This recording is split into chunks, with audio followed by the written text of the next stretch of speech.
I'm in Austin, Texas. I arrived here yesterday and I wanted to do a short video of unboxing. While I was traveling here just before leaving from Oregon at my sister's house, I made some purchases from Amazon for the step van because I knew I would be here, and then after this I'll be here maybe 3-4 days and then I'm going to be traveling. So I ordered some things for my trip, and I thought I'd do an unboxing of the things that I placed an order for. Some of these are pretty exciting. My birthday's coming up, so I think that my birthday gift for myself is in here, and here it is.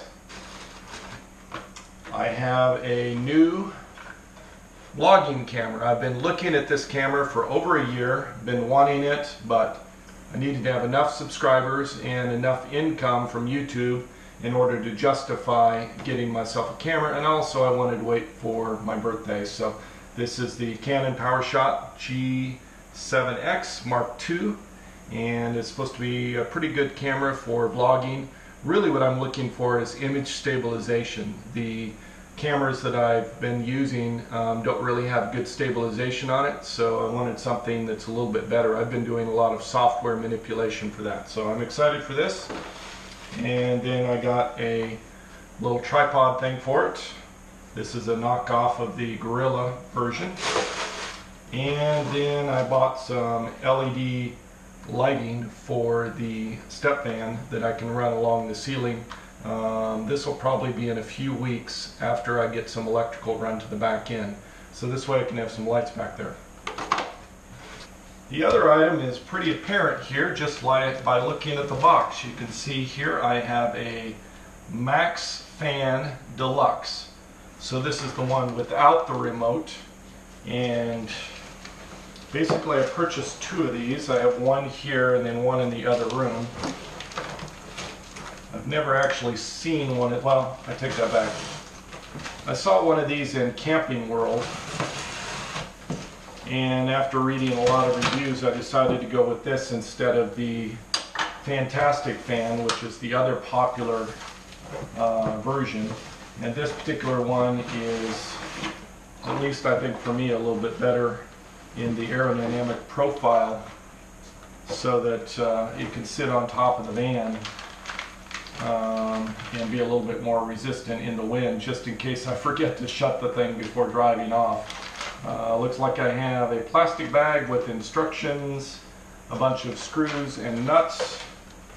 I ordered the white version because I wanted it to blend well with the top and be monochromatic, and anyway, so also I think that this will provide some skylight feature by having the white plastic on the roof rather than black. It'll allow more ambient light to come through the vent. So at least that's sort of my thinking in getting this. So it looks like I have the fun part of cutting holes in the roof of the step van, sort of intimidating to me, and installing two of these on top. I'm going to put one near the front end and one near the back end, and then I don't know which direction I'll do it, but I'll have one going down flow and then one going outflow, so that it sucks air in and kicks it out. And eventually down the road I might actually add floor vents, probably use tubing instead of the typical rectangular house vents. I'll use tubing so that I can actually do a complete air seal on it if I want, and then open it up. That way maybe I can have both vents going out upward and have the air coming in from the bottom through the floor, through the tubing into the vehicle. That way you're sucking cold air from the bottom and kicking it out to the top. So that's my thought process, and I need to do a little bit more research on that, but I'm excited for the ceiling fans here. I'll probably be installing these in the next couple of weeks. Need to get to a place that I think is a little bit cooler to work outside, do some work cutting the roof to install the fans, and they might be actually unwired for a little while. I haven't figured out exactly how I'm going to do the wiring for this. Before I put them in, I've got to remove the existing insulation ceiling that's in there and the aluminum paneling that goes up there, so that's going to be quite involved as well. Anyway, that's pretty much all I have here for my unboxing. Today I've gone to Home Depot and I'm exploring flooring options. I'm trying to decide between using reclaimed flooring, which is really my desire, or using some sort of synthetic product. And I have some logic behind the choices involved. One of the obvious solutions is just getting laminate flooring. It's fairly thin, but I've used it before in houses that I've owned. I just don't like it. I don't like the way it feels, and it seems like it scratches really easily, and then you lose this little thin layer of the veneer. Then you see what's below it, and it's not for me. So I'm really leaning towards either reclaimed wood, like I saw at Mackie in yesterday's video, or I want to look at synthetic products that are really thin and that will wear very well and be very durable and easy to clean. I think basically there's two ways I can go. I can either go with something thin like this. This is a Traffic Master. It's a synthetic vinyl that's really, really durable and tough, and I can just lay this on top of what I have now. Right now I have 1 inch of pink foam, 3/4 inch plywood, and then I would layer this in, so it would be fairly thin and I could just move forward. I don't really want to go with the vinyl product, but it would be really economical and really durable, and very good for high traffic and serving tea and possible spills and things like that. So this is probably the better ideal long-term product. The other method that, if I would have thought about this before, I didn't realize that the 1 inch foam plus 3/4 inch plywood plus the reclaimed salvaged wood flooring would add another 2/3 to 3/4 of an inch height.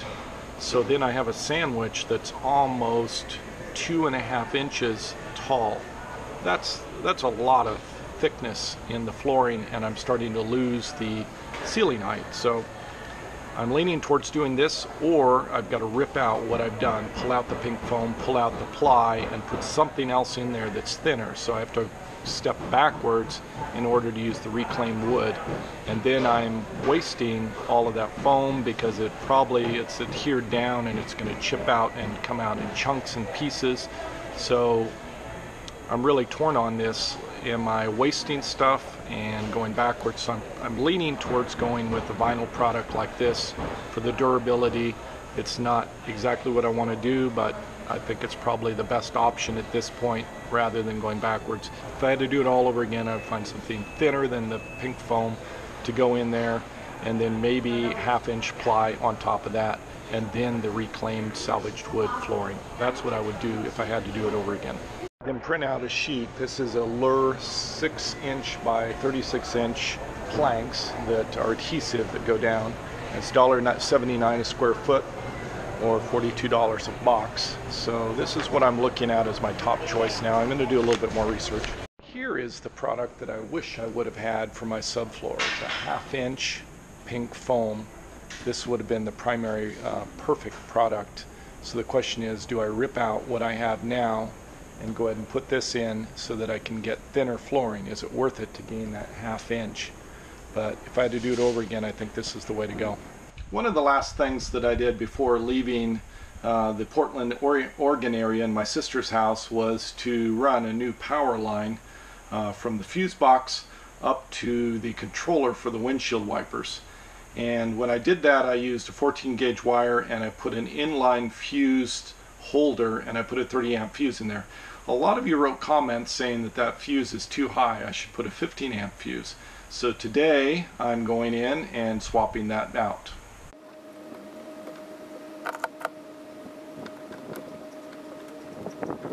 I'm very appreciative for all of the advice that you guys are giving me, writing in the comments. It is just so helpful to me because I'm a total beginner at this, totally new. I had no idea that I needed to have a different type of fuse in there. So appreciate you troubleshooting that and giving that great advice. I'm looking at a wiring diagram. I'm looking at a wiring diagram here on my computer. I have a PDF of the service manual that I downloaded, looking at the fuse box, and I noticed on the back side of the fuse box just now, sticking my head up under there, that there's a broken black wire that looks like it might be a negative ground wire. And maybe it's causing some of the problems that I'm having with some of the controls here.